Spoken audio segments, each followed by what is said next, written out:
Candy, love and life coaching delivered straight up like your best friend would if she were a licensed and certified mental wellness professional. If you don't know me yet, I'm Candace Harper, relationship coach and hypnotherapist, and I'm here to support you with feeling epic, enough, peaceful, illuminated, and courageous in every area of your life, but particularly your love life, whether you're single or not. I'm also here to teach all of us how to vibe high and manifest the sweetest possible love in this lifetime. I'm here to teach you how to ask for candy and to get it. If you've got something to say about what you hear, email me your comments and questions, askforcandypodcast@gmail.com. You can also follow me on Instagram and TikTok @CandyLoveCoach. Also, make sure you hit the subscribe on whatever platform you're listening to. Leave a review so I can shout you out. And share with the friends and family that you know will benefit from this spoonful of sugar. Now let's get started.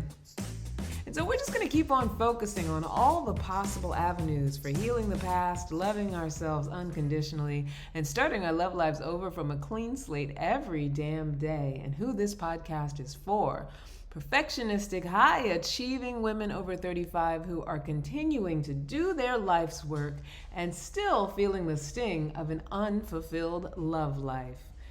And your love life can be unfulfilled whether you are single or not. Some of us are going through a season of single, some of us are in horrible relationships, and some of us are quite the opposite. So wherever you're at, if you're feeling unfulfilled about whatever your current circumstances, this podcast is for you. And today's topic is 5 steps for regaining trust of someone that you love very much. And the reason I make the distinction that it's for someone that you love very much is because it is the motivation that love and compassion for yourself and for the other person that the motivation that brings, that's going to make this process doable. It's going to be the thing that makes it make sense when you're doing this process. It's going to be the thing that keeps your spirits and your intention and your commitment to doing this process and regaining that person's trust, that love and compassion for yourself and that person. That's going to be the key to all of it. If you don't really have love or compassion for that person, and it doesn't necessarily have to mean high level, desperate romantic love, but if you really don't see God in that person or see them as valuable and lovable, it will be almost impossible to be able to do this process.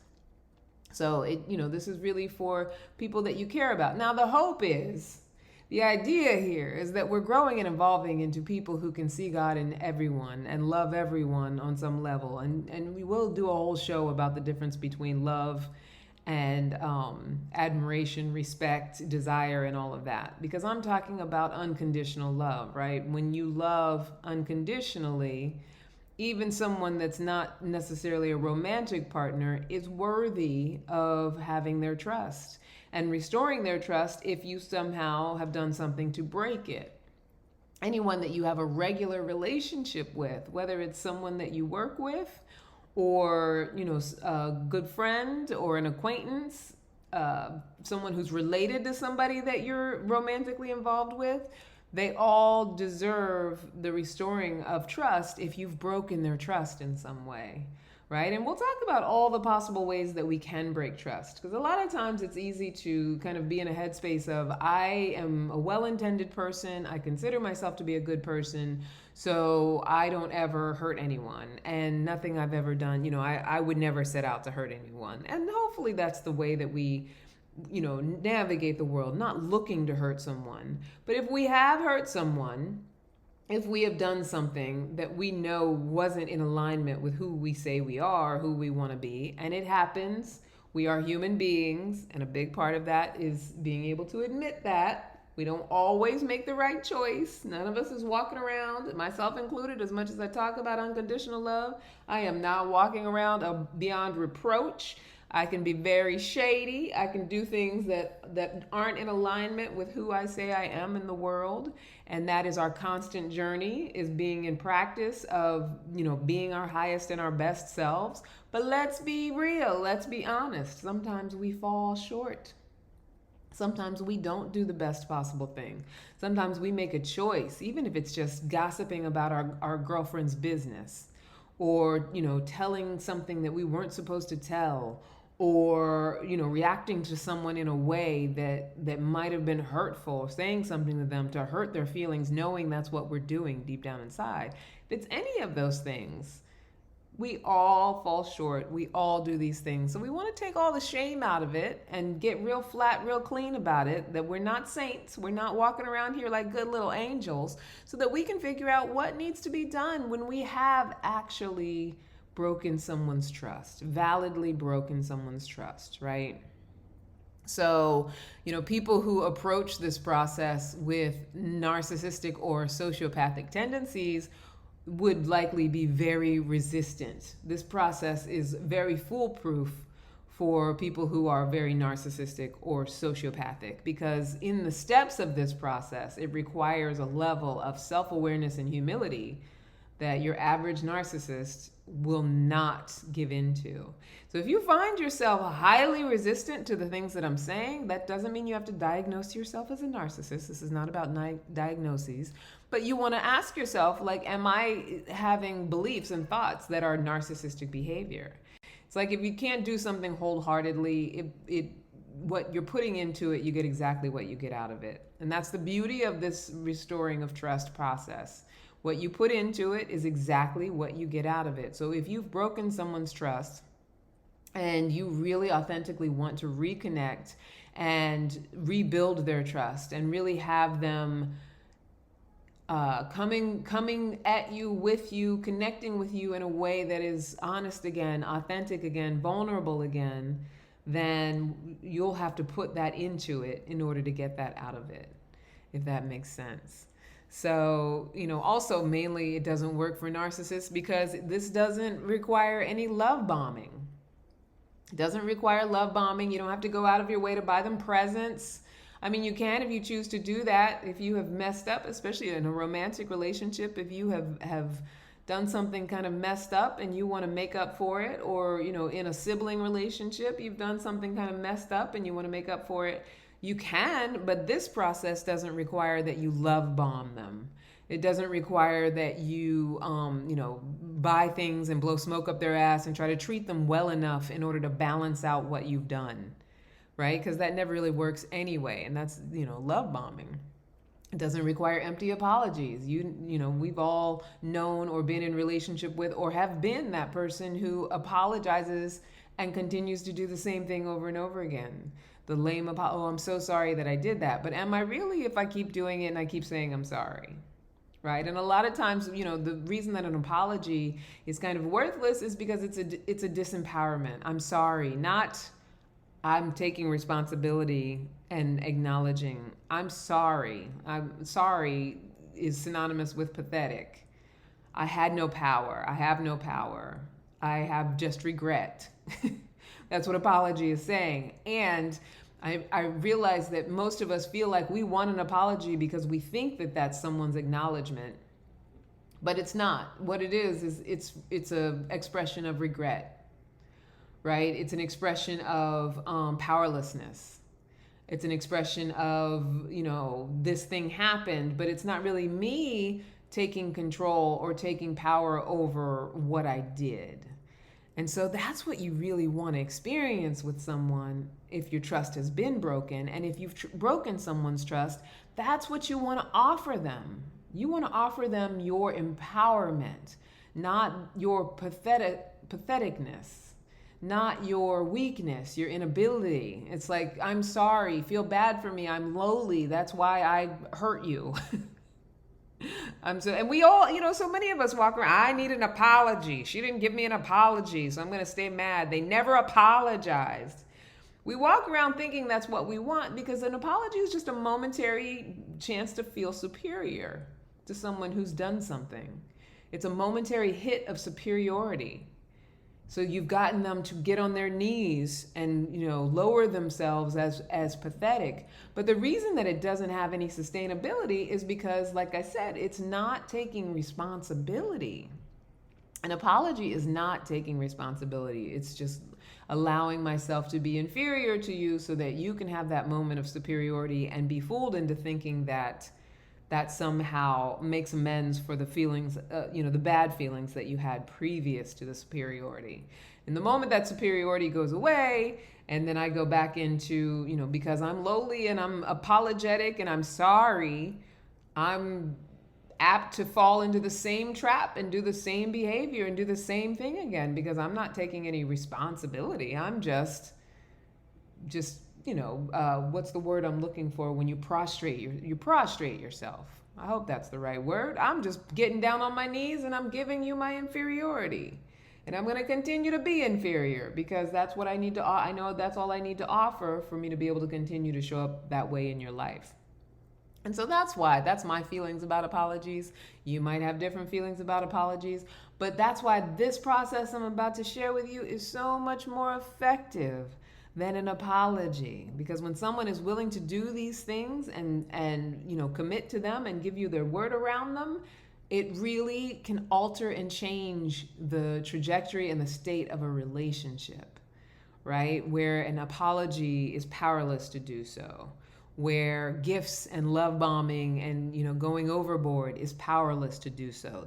Those are just patterning behaviors where it's up and down, where it's bad behavior, amends, bad behavior, amends, bad behavior, amends. And, that usually doesn't have sustainability, or if it does, it means staying in relationship with someone for a miserable amount of time, or just having the relationship break down. And if you've ever been in a relationship that has broken down, there was likely some level of that pattern within it. And whether it was that person was a cheater, or you were a cheater, or that person was verbally abusive, or you were verbally abusive, or physically, or any of those things, probably the reason the relationship ultimately broke down is because the pattern did not stop, right? There was probably a lot of apologizing, a lot of gift buying, a lot of, going back to the same old behaviors, no healing, no empowerment, no taking responsibility, no advancement.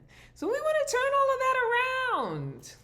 We want to turn all that around and actually figure out what actually supports us in healing with each other. What actually supports us in being able to regain someone's trust once we've broken it, right? What would some of the things we might have done? Okay, things that we might have done that might have broken someone's trust. Because I know some of you listening, if you're at all like me, which I feel like a lot of you are, you might be listening and thinking, but I'm really a good person. Like, I walk around as a very good person. I really wake up every day with good intentions. I want to, show up for people in a way that is positive.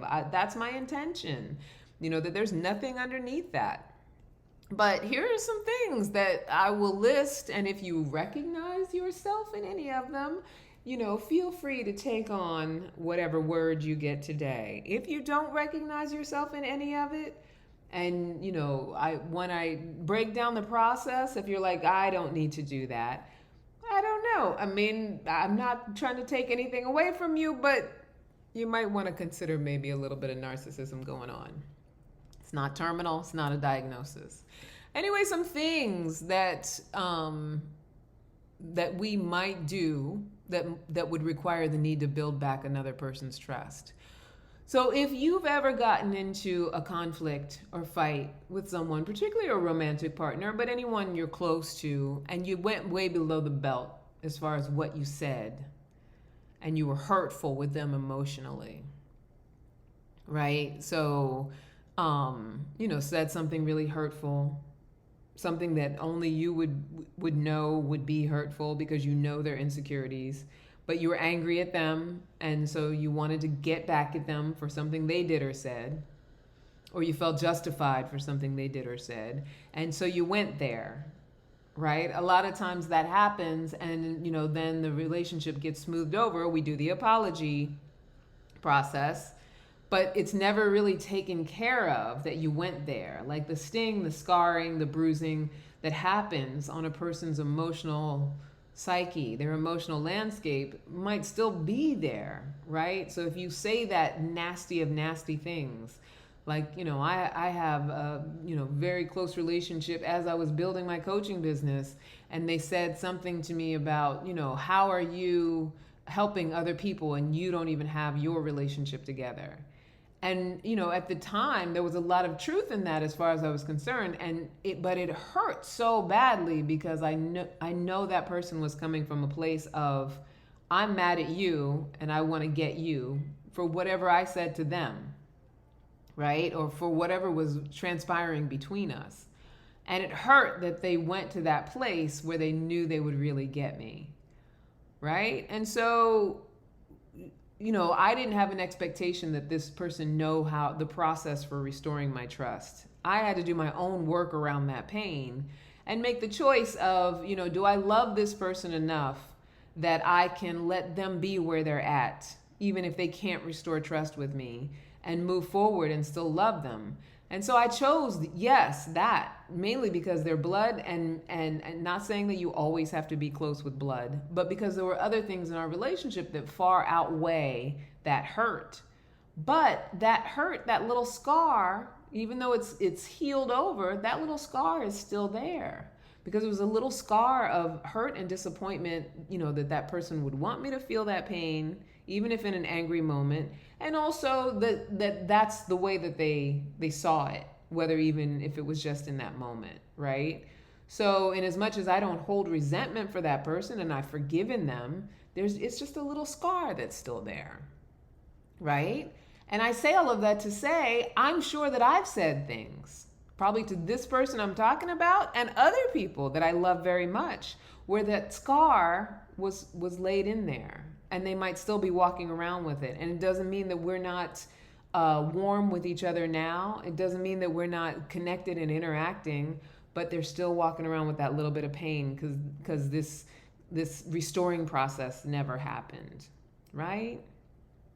So, that brings up another thing. I guess you have to know that you've hurt this person in this way. So you would need for that person to somehow relay that to you or show that to you. So I guess we're thinking in terms of like, people that you love very much who have let you know that they're hurt or scarred, and you have an agreement that your behavior, that was your behavior's intention. On another show, we'll talk about what to do when someone's accusing you of something that's not what you did or that's not your intention. I think that's a separate thing.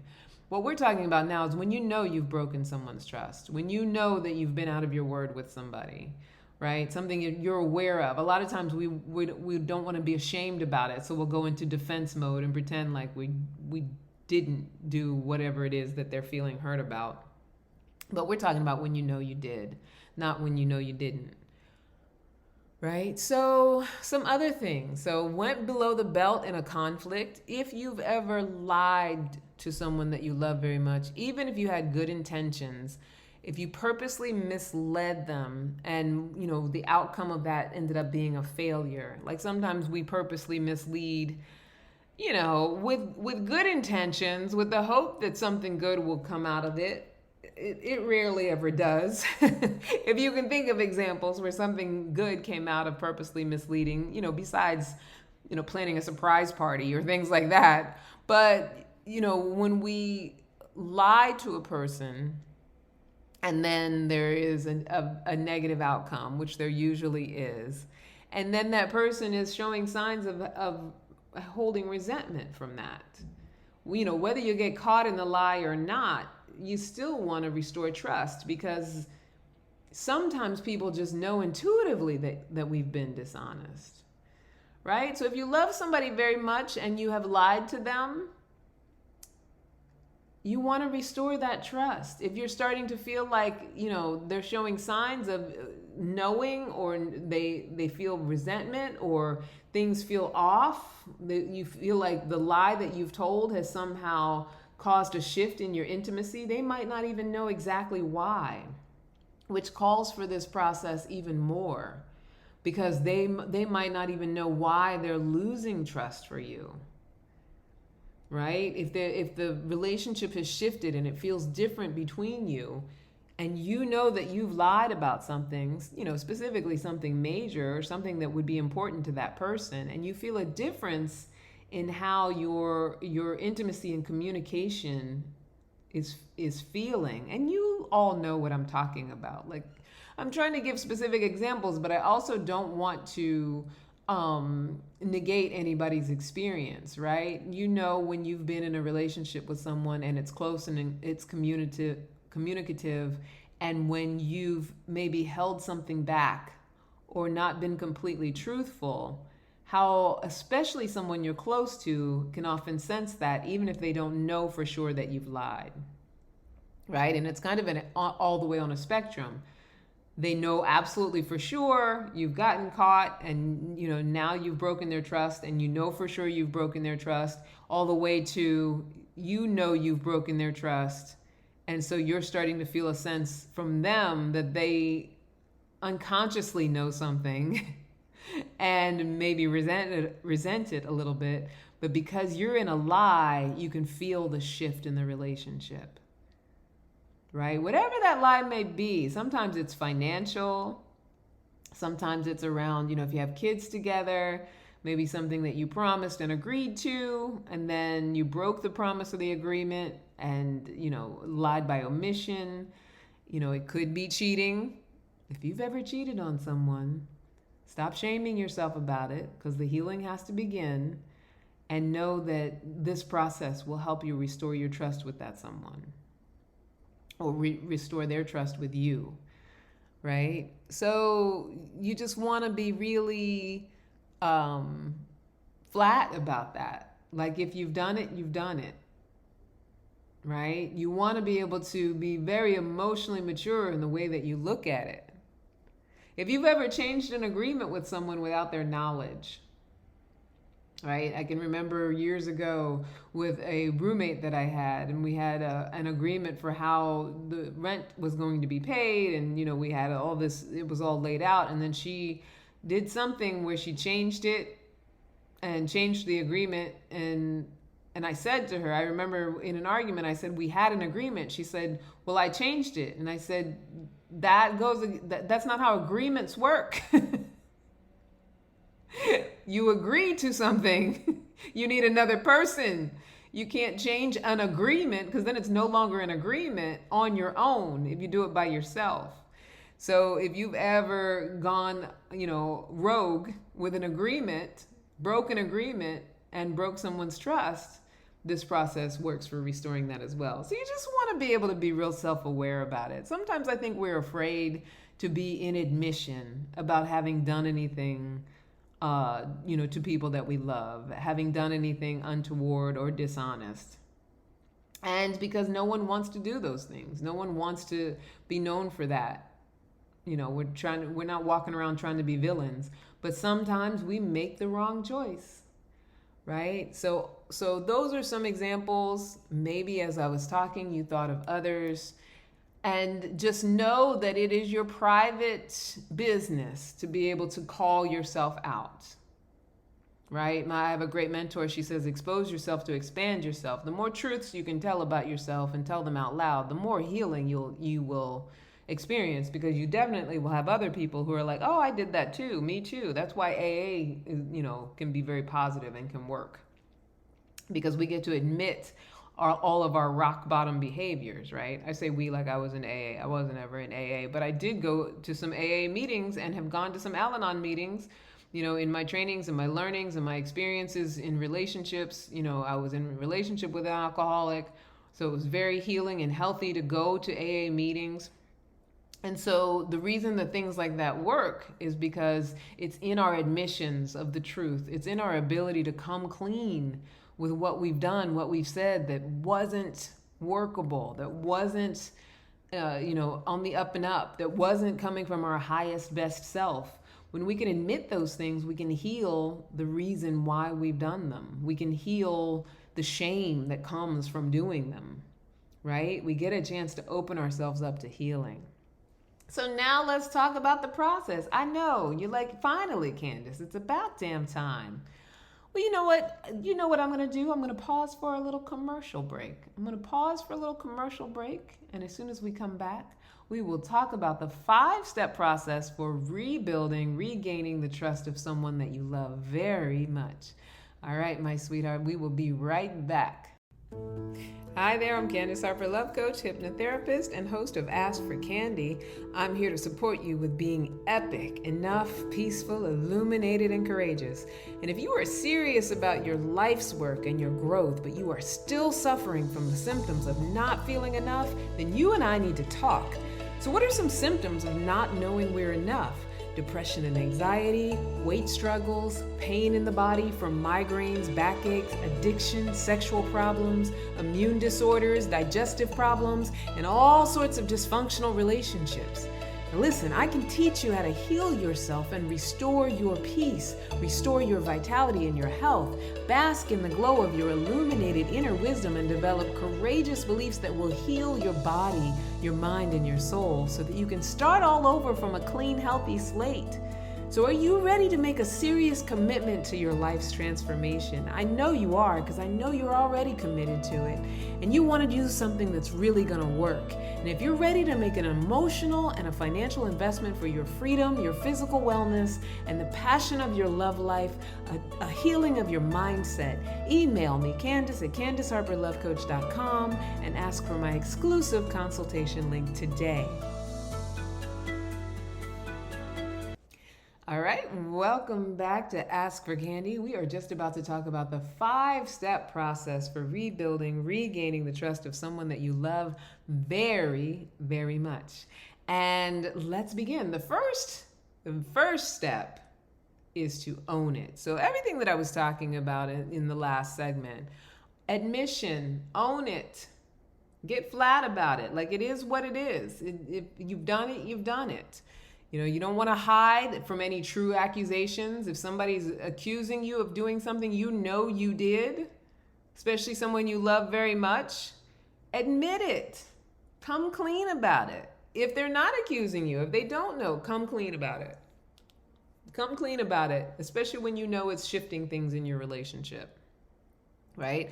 First, before you come clean, though, heal whatever within you is shaming and beating yourself up over it, right? So, like I mentioned earlier, we're all human. We all have choices to make, and we don't always make the right choices. Usually we don't make the right choices because we're in some level of survival mode. We're in some level of, just trying to get through. We're trying to make something happen. Our ego is involved. We're trying to force an outcome. We're trying to, make sure not to hurt somebody, or we're trying to, get somebody back. There's a million reasons that we could probably list for why we make choices that hurt other people, right? And it doesn't mean that we're bad people. It just means that we're human beings who don't always make the right choice. And so when we take out this idea that I'm a bad person because of a choice that I made, even if that other person says to us, you're a bad person for the choice that you made, they're coming from their own perspective, right? The choices that we make can seem like we're a bad person when they don't work for somebody else. But what it really is we are coming from a place of our own traumas, our own lack of knowledge, our own, thinking that we have to control things, our own ego, our own fears. Particularly fear is a big one. Fear is a big reason why people make a lot of dumb choices, unworkable choices, bad choices, because we're afraid of something, right? We have some belief in our mind that if we don't do this thing, that somehow, we're going to die from old age, which we're going to do anyway, but, something horrible is going to happen to us if we don't do this thing. Or, and I think the reason I think of dying is because I'm thinking of when people cheat a lot of times, especially if they've been married for a long time, it's like they're trying to regain some level of youth and excitement and passion. And that often comes from fear, like fear that I'm aging and my life is going to be over. So I need something that's more exciting. And it really has nothing to do a lot of times with the other person. Sometimes it does. But either way, there's something within me that is saying this is what I need, and I'm in survival mode. Doesn't mean it's okay. Doesn't mean that it's good. If you're the person that's, somebody cheated on, it doesn't mean that they get a pass. But, when we're willing to just treat each other like human beings who fail sometimes, we can get real flat even about our own mistakes. Like, if I don't need to keep beating you up for your mistakes, then I know I don't have to keep beating me up for my mistakes. Like, I can go ahead and admit when I'm wrong. I can go ahead and admit that a choice that I made is the wrong thing if I'm not busy trying to make sure that every wrong choice gets punished.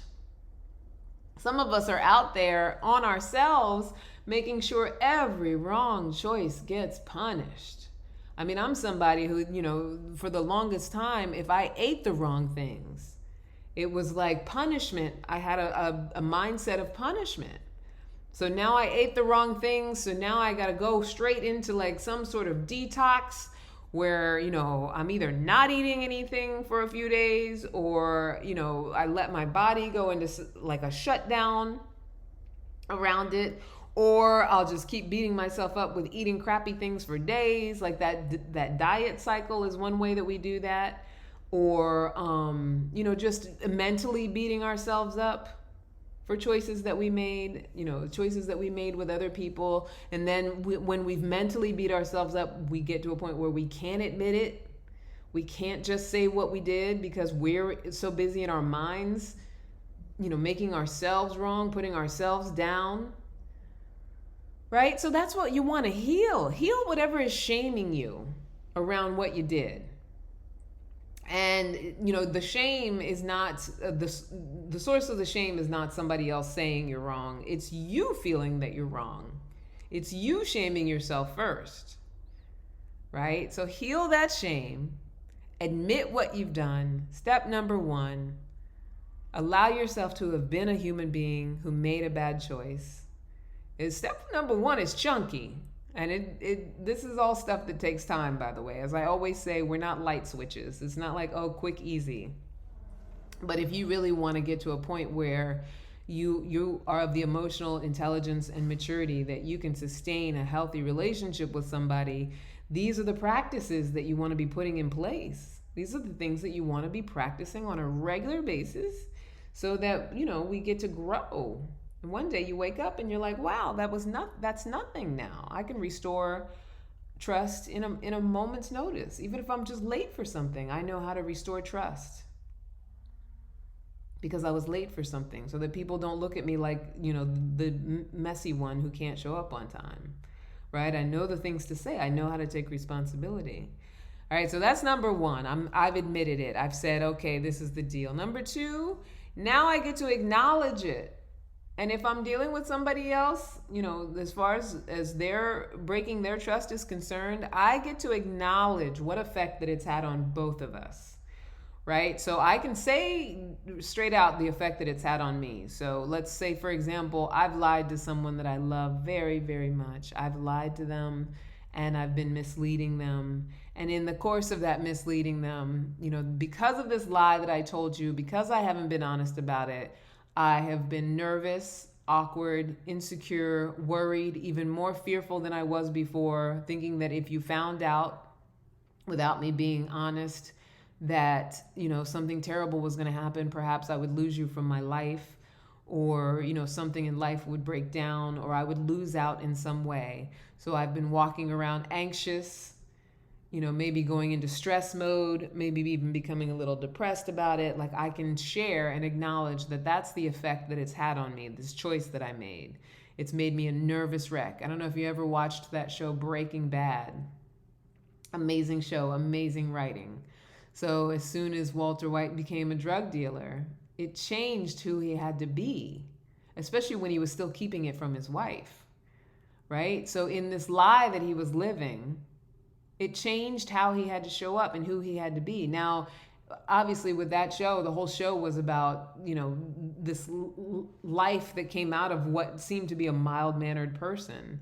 And so however you interpret that, he put himself in a situation where he had to be stressed and anxious and diligent and hyper vigilant about what was going on all the time, because at any time it could all come crashing down. If it wasn't that he'd be killed by another drug dealer, he'd be caught by the DEA, or his wife would find out. In living in that lie, there was an impact, there was an effect on his life.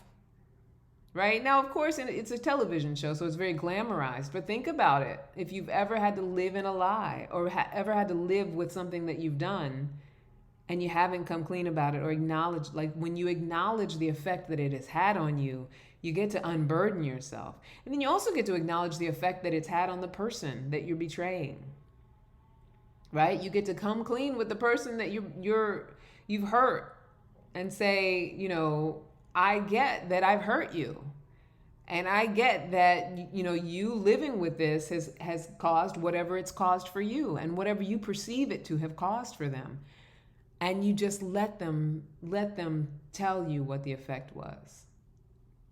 Right? So you share what you think the effect was on them. Let them know that they are valid to you. And it's very important. You don't want them to have gone through what they've gone through based on what you've done. Right? That they are important to you. You acknowledge that they are a separate human being of you and that they are under the consequence of whatever you've done in some way. And then let them tell you how they're under the consequence. Let them tell you how it's affecting them. How they've been affected by it, how they've been burned by it. And don't argue with them, right? Because this is a process of restoring and rebuilding trust with this person. So let them acknowledge their feeling. And some can do it and some aren't so good at it. There's going to be people out there who never acknowledge their own feelings. And so you can ask them what the effect has been on them. And they might get very angry and start yelling at you and start trying to make you wrong again. They might just not even know how to recognize their own feelings. That's a thing, which, amazing. I mean, it doesn't amaze me because I feel like there was a time in my life where I didn't fully recognize my feelings either. I pretended like I was okay when I wasn't okay. And I would stuff things down and invalidate what I was really feeling. And so you might be dealing with someone who might completely invalidate the effect that it has on them. But it's what's most important, your side of the street, is to make sure you give them a space to be able to say, how is this affecting you? How has this affected you? I'm willing to listen. I'm willing to hear it because this is how I'm restoring your trust. I am letting you know that I care about you enough that I am willing to hear what you are going through, but at my hands. Woo! That's some huge, huge stuff right there. Do you know how much you have to love someone to be able to sit quietly and listen to what they are going through as a result of your behavior? As a result of a choice that you made? Do you know how much love and affinity that you have to have for someone to be able to sit and be with that? Right? That is some grown up shit right there. That is some grown ass adult emotionally mature shit to be able to be with someone letting you know how your behavior and what you have done has affected their life without needing to defend yourself, break them down, fight with them about it. Just hear it, and hear it in a way that you allow them their perspective. Because whether what they're saying is 100% true or not, that is what they have perceived. That's the effect that they are under. And your willingness to listen to it and validate it is going to be part of what restores their trust in you. That's some serious, serious shit right there. Now, this is not an invitation to let anybody beat on you, right? If you're dealing with a person who is out and out emotionally abusive and they take this as a chance to just beat on you about it, what you want to do is just be really aware that that's what they felt they needed to do. And so that gives you insight as to who this person is anyway. Because if you love this person very much and this person loves you back very much, if they genuinely love you back very much, they're going to be either in a trauma response with being abusive as a reaction, or just not really, in a, I don't want to say it means that they don't love you, but not really understanding what it means to love someone.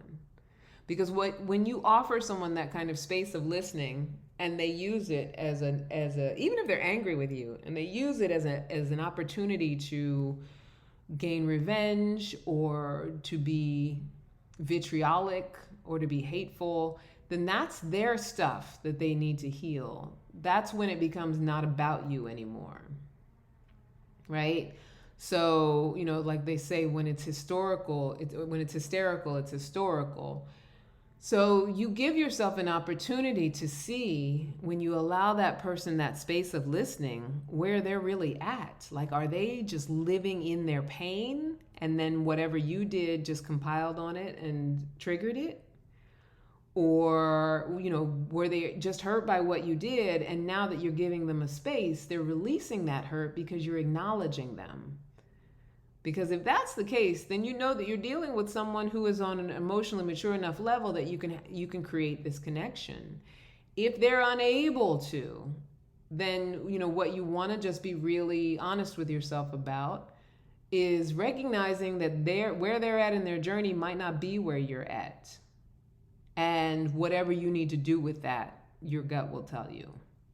If that makes sense. Because I would never say, oh, that means you don't need to be with that person, or that means you need to try to fix that person. Everybody's in a different place in their journey. And if they're not ready to value your listening, if they're not ready to value the fact that you're giving them that space, it's okay. You don't have to make them wrong or fight them for it. Just take care of your side of the street, give them the space, and then allow yourself to receive what they give you in a space of loving listening. Some people don't know what to do with that space. And it's okay to know that a partner or a sibling, any kind of family member, friend, it's okay to know that they don't know what to do with a loving listening space. I mean, most people, when you give them an authentically loving listening space, even the most traumatized among us will most often be very vulnerable, because we don't often get offered that, which is why it's so effective with restoring trust. I mean, think about how often you actually get offered a loving, open, listening space where someone is not either checking their watch or their phone, or waiting to talk, or looking for their opportunity to take your listening space, waiting to be listened to rather than actually listening. Like, think about how often we ever really get that genuinely from anybody. So when you do offer that to someone, most people, they know what to do with it. Like, it will open up their vulnerability. That's not what you're looking to do. That's not your intention. But I wouldn't say, oh, I'm not going to listen to what this person has to say because they're only going to try to beat me up. Because even if that's the mode that they kind of go into, if they need to release some of it, obviously there's a boundary. You can't just let them actually physically beat you, or, start to be like combative in a way that's uncomfortable for you. And by uncomfortable, I don't mean just a little emotionally uncomfortable, where you actually feel like you're not healed enough to not be hurt by it. You can gauge that. But you do want to just give them that space and let them process what it means to have that kind of space. A lot of us aren't used to having that space, right? Hopefully I'm not making it too complicated, honey. You know how I do. All right, step number 4.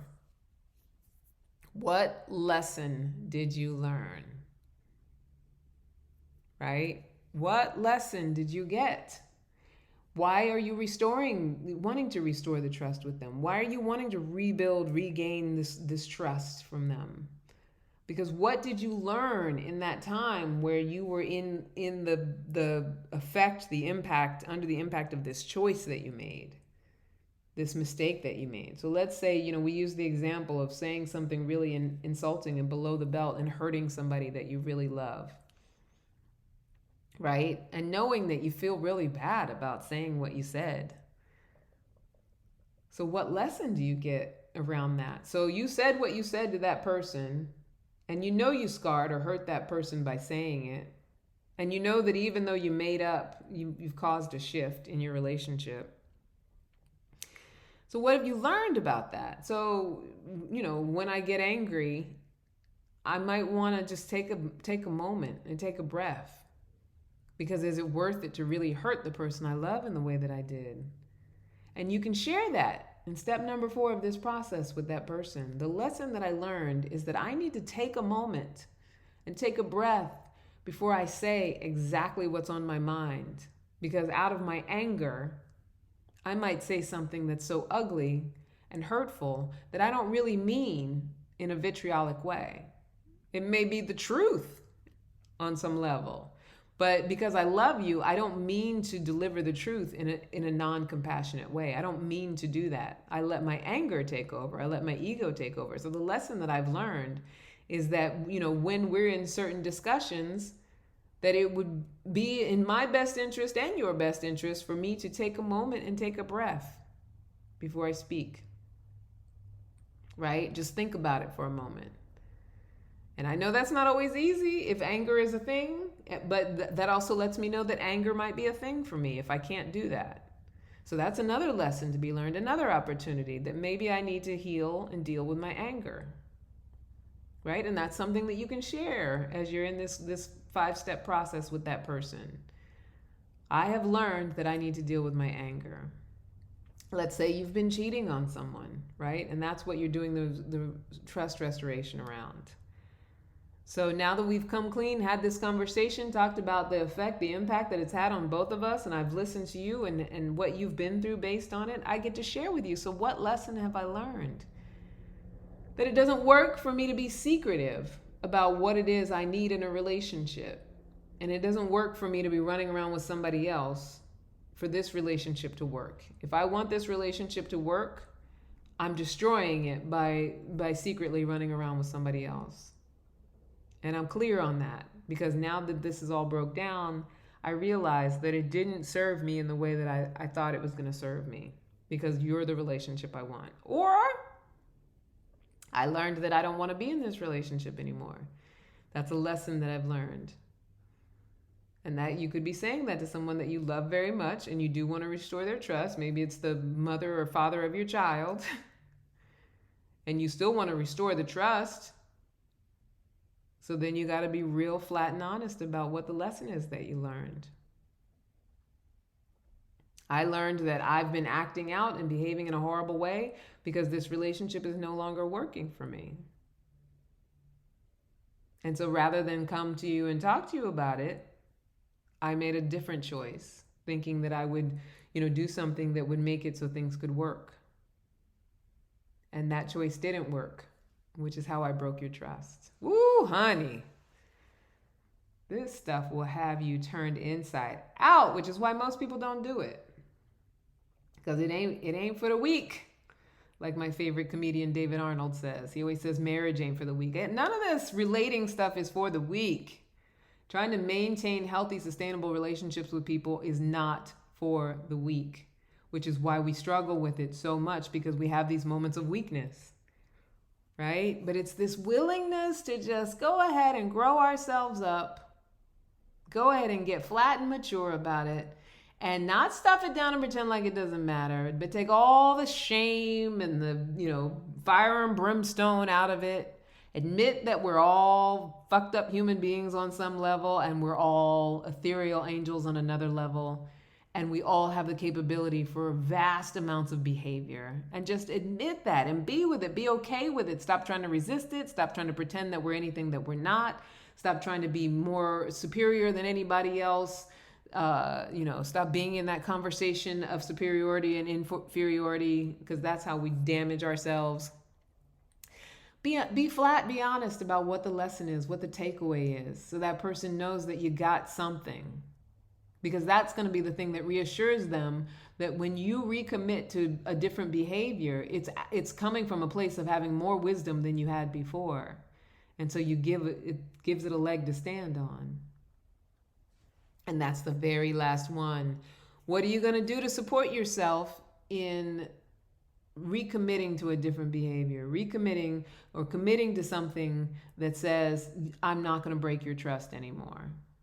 Even if we're choosing to not be in this relationship anymore, if we're choosing to go forward with this relationship, either way, I am committed to not breaking your trust anymore. I'm committed to not saying hurtful things because we're in a conflict. I'm committed to, not cheating on you. I'm committed to not doing things that are from my ego and my anger and my trauma.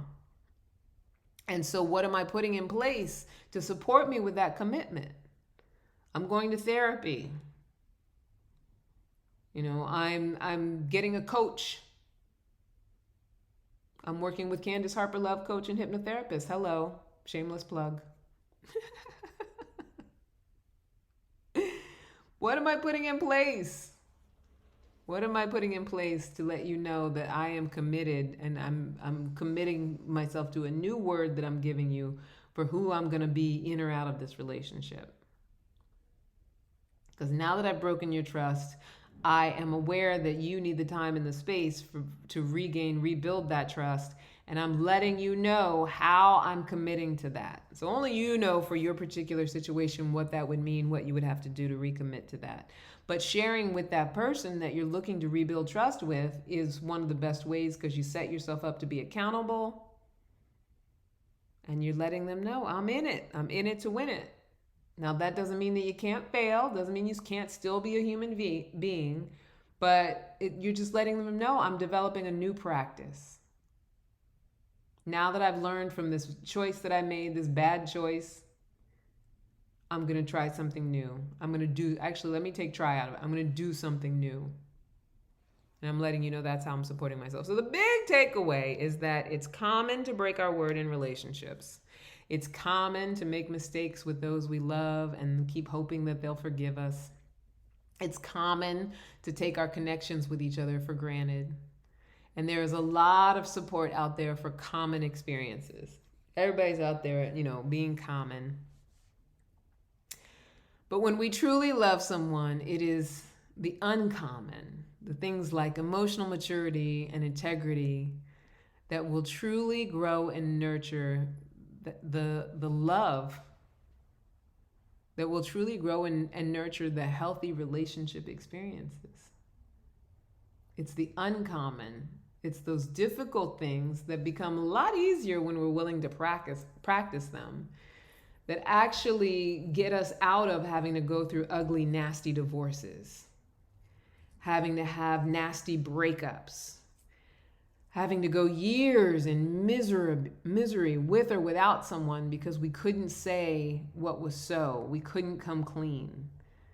Like, that stuff is way harder. And we do it all the time. It's way harder than just taking responsibility and living into our emotional maturity, growing ourselves up. That the damage and the pain and the things that we suffer through are way harder than actually doing this process and cleaning up and rebuilding trust with someone. And that's it for this week, my sweethearts. That's it. So you know that if you want to reach out to me, you can email me, askforcandypodcast@gmail.com. You can either ask for my exclusive consultation link. You can make a comment on this. There's the tone. We can make a comment on this podcast, your thoughts about it, or you can tell me a topic that you'd like for me to talk about in another show. Just interact with me. Tell me you love me. Oh, the tones are going off, which means that my one of my networks is like in conversation, so they're calling for my attention. But anyway, email me and let me know what it is that you need. If you want the consultation link, just put exclusive consultation link in the subject line and I will make sure that you get it. And I think that's it. Follow me on Instagram. I've gotten active again at Candy Love Coach, and on TikTok at Candy Love Coach. Follow. And at Ask for Candy Podcast as well. And that's it, my sweethearts. I love you so much. Don't forget to subscribe everywhere you can. Spotify, iTunes, everywhere that you get podcasts. So many different outlets. And that's it. Until next time, never forget that you are a love machine. If you ever start to feel like you aren't getting the love you need, just make more. And then ask for candy, my sweet love. I love you. Mwah, mwah, mwah.